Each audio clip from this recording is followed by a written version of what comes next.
KSRTC ಎಲ್ಲ ನೌಕರರು ಇವತ್ತಿಂದ ಅವರ ಪ್ರತಿಭಟನೆ ಅವರ ಹೋರಾಟ ಪ್ರಾರಂಭ ಆಗಿದೆ.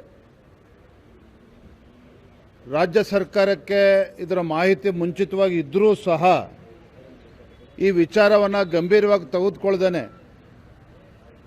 ಇವತ್ತು ರಾಹುಲ್ ಗಾಂಧಿ ಬರ್ತಾರೆ ಅಂತೇಳಿ ನೆನ್ನೆ ಸಿದ್ದರಾಮಯ್ಯನವರು ನೆನ್ನೆ ಆ ಸಭೆಯನ್ನು ಕರೆದಿರ್ತಕ್ಕಂಥದ್ದು KSRTC ನೌಕರರ ಜೊತೆಲೆ. ಇವತ್ತು ಹೋರಾಟ ಇರಲಿಲ್ಲ ಅಂತೇಳಿದ್ರೆ ಅವ್ರನ್ನ ಮಾತಾಡಿಸ್ತಾನೂ ಇರಲಿಲ್ಲ ಇವತ್ತು ಸಿದ್ದರಾಮಯ್ಯನವರು. ಇವತ್ತು ಅವರ ಹೋರಾಟಕ್ಕೆ ತೊಂದರೆ ಆಗ್ತದೆ ಅಂತೇಳಿ ನೆನ್ನೆ ಸಿದ್ದರಾಮಯ್ಯನವರು ಕರೆದು ಕಾಟಾಚಾರಕ್ಕೊಂದು ಸಭೆ ಮಾಡಿ ಅವರ ಬೇಡಿಕೆಯನ್ನು ಈಡೇರಿಸ್ತಕ್ಕಂಥದ್ರಲ್ಲಿ ವಿಫಲರಾಗಿದ್ದಾರೆ.